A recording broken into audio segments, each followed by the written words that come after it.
Ce qui se passe ce soir avec le vote du budget est extrêmement grave.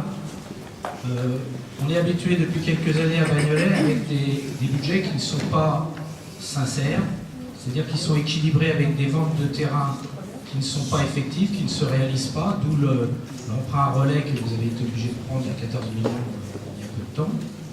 Donc vous avez remboursé une partie, mais pas la totalité, mais c'est pareil, c'est la fuite en avant financière. Bon, je ne rajouterai rien à ce qui a été dit précédemment, qui a été dit avec gravité, et je souhaite que vous l'écoutiez et que vous en teniez compte. Vous avez un mois, effectivement, pour présenter un budget peut-être moins catastrophique.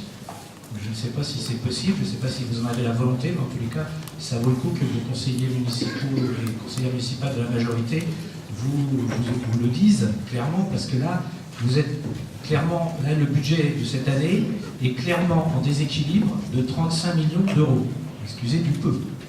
C'est-à-dire que les emprunts que vous affichez ne sont pas réalistes, ou alors s'ils sont faits, et si vous arrivez à trouver des banques qui vous prêtent, ce qui serait quand même extraordinaire, qu'on prête autant à Bagnolet, alors que partout les banques se prêtent pratiquement plus, ou avec beaucoup de difficultés aux particuliers et aux collectivités territoriales. Donc en admettant même que les banques nous prêtent, c'est des prêts qu'il va falloir rembourser sur des générations. Et donc, ça suppose que ce déficit aujourd'hui de 35 millions, alors il est aussi constitué ce déficit réel, parce que, effectivement, votre budget est présenté comme étant équilibré, mais quand vous présentez 16 555 000 de propriétés communales que vous comptez vendre, d'abord vous êtes dans l'illégalité parce que vous ne présentez pas la liste. Alors, je sais qu'il y a une question qui a été posée par un groupe d'opposition qui vous demande la liste, donc on l'aura peut-être à la fin de la séance, mais en attendant, cette liste aurait dû être donnée comme élément annexe du budget. Elle ne l'a pas été, donc vous êtes totalement dans l'illégalité. C'est d'autant plus grave que ça veut dire que vous êtes quasiment en déficit sur cette affaire-là, dans la mesure où vous savez très bien que ces ventes ne seront pas réalisées dans l'année. Voilà. Et donc ça, c'est une volonté manifeste de maquiller un déséquilibre du budget. Par ailleurs, ce budget est en déséquilibre aussi parce que vous sous-estimez les dépenses. Il n'y a rien sur les écoles, ce qui est quand même assez extraordinaire. Il n'y a rien sur la politique de rénovation urbaine.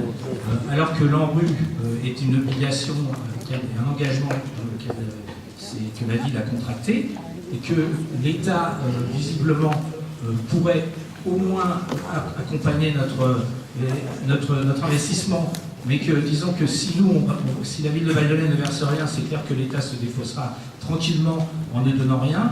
Je crois savoir que les investissements pour l'aménagement de la dalle de la Noue sont prêts techniquement et qu'il ne manque que les financements. Donc s'il n'y en a pas, ça veut dire que c'est des investissements qui ne seront pas faits et qui ne risquent pas d'être faits non plus l'année prochaine, parce que votre course en avant financière fait que de toute façon vous allez avoir des emprunts et encore pire l'année prochaine. Donc c'est une situation catastrophique. Il faut savoir que pour équilibrer un budget, la seule variable sur laquelle un conseil municipal peut jouer, c'est les augmentations des impôts.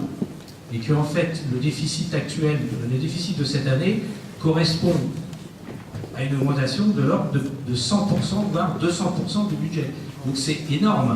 Et c'est ce dont il est question ce soir. C'est pour ça que l'affaire n'est pas simplement est-ce que le budget peut être amélioré à la marge. Effectivement, vous aurez besoin d'un mois pour retravailler ce budget et essayer de vous en sortir. Effectivement, la plus grosse épine, ça a été souligné dans l'intervention précédente, c'est cet investissement pharaonique de 35 millions qui était estimé aux alentours de 20 millions au départ, mais qui maintenant est estimé à 35 millions. Peut-être que ça sera plus cher pour un équipement communal qui, pour le moins qu'on puisse dire, se discutait au moment où on entre dans l'intercommunalité. Voilà. Entre autres, et puis surtout avec les caisses vides que nous avons. À ce conseil municipal, donc moi je ne peux que appeler les conseillers municipaux, toutes tendances confondues, majorité opposition, à voter contre ce budget ou vous-même à le retirer de manière à vous donner un mois pour pouvoir en travailler beaucoup plus conforme à l'intérêt des Bagnoltais, si c'est encore possible. Il y a deux autres délibérations, enfin il y a beaucoup de délibérations, mais il y a deux délibérations qui posent problème. Alors j'ajoute que ces questions financières ont une importance sur le cadre de vie, l'environnement des Bagnoltais. Parce que vous faites de la fuite en avant pour bétonner, vendre à des promoteurs immobiliers toute une série de parcelles au détriment du cadre de vie, au détriment des équipements publics existants. On a parlé tout à l'heure, effectivement, il semblerait, parce qu'on n'a pas vu la vente des parcelles, il semblerait que vous ayez enlevé la vente de la parcelle à 7 millions au promoteur IDEC avenue de la République. Sauf que il semblerait aussi que l'IDEC n'a pas abandonné son projet et que ça a d'ailleurs été confirmé par votre directeur général des services quand il a rencontré les riverains il y a quelques jours. Et qu'il semblerait que toutes les délibérations, enfin il semblerait pas, c'est sûr, toutes les délibérations que vous avez prises et toutes les décisions que vous avez prises dans le permis de construire qui engagent cette opération ne sont pas abrogées. Donc à partir de là, il vous suffit, à tour de passe-passe, de présenter des propositions nouvelles à un budget rectificatif. Et en fait, ce que vous essayez d'afficher comme étant un recul sur le gymnase n'en est plus. Et c'est simplement une ruse de plus, comme celle que vous aviez fait le jour où la vente a été votée, en disant mais de toute façon on ne construira pas tant que le gymnase ne sera pas ouvert. Alors, effectivement, et c'est un peu ce qui se passe puisque les gens ne se laissent pas faire et vous l'ont montré lors de la présentation de vos vœux en janvier de cette année.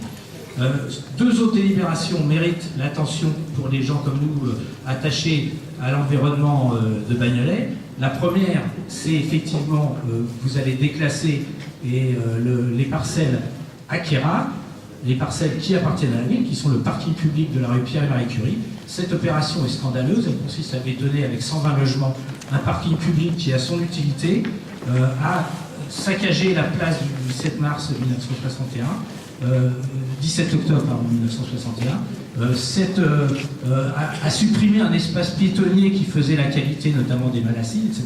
Donc toutes ces questions-là sont extrêmement graves. Donc je souhaite, compte tenu que des milliers de personnes, 1000 personnes s'étaient exprimées notamment contre cette opération au départ, que malgré les efforts de votre adjoint au maire à l'urbanisme, je ne pense pas que le mécontentement ait été endormi.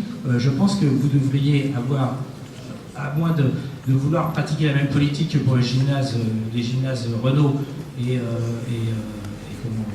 et Politzer, ça serait bien de faire une pause et de dire bon, on va rediscuter avec la population pour voir si vraiment ils veulent de cette opération bétonnante et qui saccage le cadre de vie du quartier. Bon, je ne m'étalerai pas là-dessus, mais c'est un vote qui est important aussi et qui appelle une riposte citoyenne si vous passiez outre à la volonté des habitants de Bagnolet.